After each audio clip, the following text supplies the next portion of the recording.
Remontons le temps et revenons à nos cours de français du collège. Pourquoi ? Tout simplement parce que c'est à peu près à cette époque qu'on apprend tout ce qui est figure de style. Si je vous dis les mots litote, anaphore, euphémisme, ça vous rappelle peut-être quelque chose.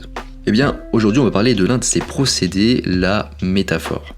Pour rappel, une métaphore consiste à désigner une idée ou une chose en employant un autre mot que celui qui conviendrait. Par exemple, mon enfance s'est déroulée sans un nuage. On utilise ici le mot nuage pour désigner des problèmes ou des moments difficiles qui ne se sont pas passés durant l'enfance. Et finalement, on utilise une sorte d'image et donc on peut faire des métaphores aussi avec la photo. Et dans cet épisode, c'est ce qu'on va voir. On va voir 5 exemples d'utilisation de la métaphore en photographie. Allez, en avant, Guingamp. Avant de commencer, je vous rappelle que sur mon site photomaniac.fr, vous pouvez accéder à une formation gratuite sur les bases de la photographie. Je vous invite donc à y aller et à vous y inscrire si le sujet vous intéresse. Premier exemple, utilisez la symétrie. Vous pouvez utiliser la symétrie comme une métaphore de la paix intérieure, du calme, de la tranquillité ou encore de la sérénité. Par exemple, si vous êtes photographe de nature, vous pouvez prendre des photos de reflets dans l'eau. Ça fonctionne très bien pour ajouter une ambiance calme, paisible, qui peut très bien aller avec une photo de paysage de nature. Deuxième exemple, l'espace négatif.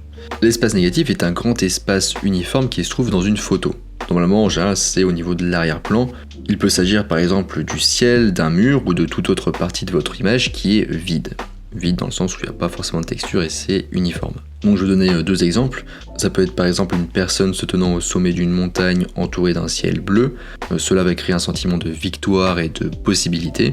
Ou encore des personnes regardant au loin pendant l'heure dorée. Cela implique qu'ils regardent vers l'avenir, surtout s'ils regardent vers la droite. Et l'avenir donc est son potentiel. Troisième utilisation possible, les escaliers. Alors là, je donne un exemple, une photo, donc je vais essayer de vous la décrire. On a une photo prise de profil, donc sur un côté.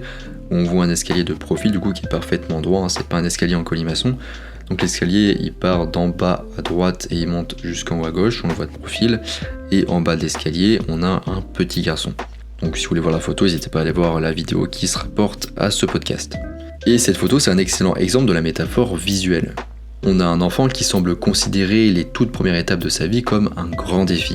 Et étant donné la longueur de l'escalier et le fait que les marches soient régulières, on sent que l'enfant a une vie longue et stable devant lui.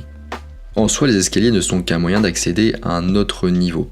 Et métaphoriquement, ils peuvent représenter un voyage ou un parcours. La façon dont vous placez votre modèle sur les marches va déterminer si ce voyage sera difficile ou non. Par exemple, si votre modèle descend les escaliers, ça peut symboliser l'échec ou la chute. S'il monte les escaliers, ça peut symboliser le progrès et la liberté. Un autre élément qui va affecter la métaphore, c'est la destination d'escalier du coup de la personne. Où va votre modèle? Est-ce qu'il y a une destination claire qui va intensifier le sens de la métaphore? Quatrième utilisation possible, dans la photo, les miroirs. Les miroirs sont littéralement le reflet de soi-même. En photographie, vous pouvez les utiliser pour symboliser l'introspection ou la découverte de soi. On peut aussi symboliser par exemple un traumatisme ou une fêlure avec un miroir brisé. En utilisant un logiciel de retouche comme Photoshop, vous pouvez ajouter encore plus de profondeur à votre photo en donnant au reflet une apparence différente de celle de votre modèle. Cela peut être une métaphore par exemple du développement personnel ou de la malhonnêteté ou encore du faux self, pour ceux qui connaissent ce terme. Un reflet différent dans le miroir peut également être la métaphore d'un rêve. Par exemple, on pourrait avoir un petit garçon qui se regarde dans le miroir et verrait un pompier. Donc comment il s'imagine lui plus tard en pompier. Et enfin, on peut utiliser l'exposition multiple pour les métaphores. La double exposition est l'un des meilleurs moyens de faire ressortir une métaphore en photo. Tout ce dont vous avez besoin, c'est d'au moins 2 photos. Pour que la double exposition fonctionne, il faut que l'une des 2 photos soit plus sombre que l'autre.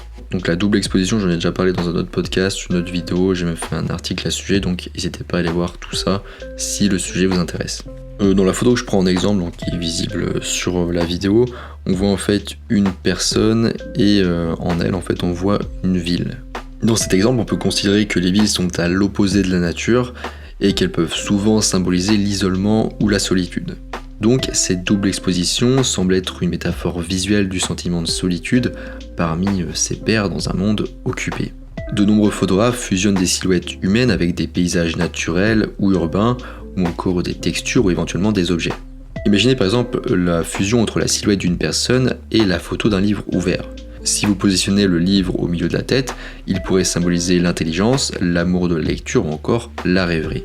Donc là on a vu des exemples assez simples Et je vous conseille d'ailleurs de rester plutôt simple dans vos métaphores pour qu'elles soient facilement compréhensibles par le plus grand nombre. Mais bien sûr, vous pouvez aller plus loin avec toutes sortes de combinaisons de photos, même avec des expositions au-delà du double, des expositions multiples. Et si vous manquez de photos pour vos doubles ou multiples expositions, vous pouvez télécharger des photos de banques d'images gratuites en ligne, comme par exemple sur Unsplash, donc UNSPLASH, ou Pexel, PEXEL. On arrive à la fin de ce podcast sur 5 exemples de l'utilisation de la métaphore en photographie, j'espère que ça vous a plu. N'hésitez pas à aller voir la vidéo sur la chaîne YouTube Photomaniac où je donne du coup des exemples plus visuels, parce que là on est en podcast audio, donc pas simple de parler de photos en fait en podcast audio. Je vous rappelle que sur mon site photomaniac.fr, vous pouvez accéder à une formation gratuite sur les bases de la photographie. Si le sujet vous intéresse, n'hésitez pas à y aller, à vous inscrire et à accéder à la formation. Moi je vous laisse ici à vos métaphores et je vous dis à bientôt sur les internets mondiaux.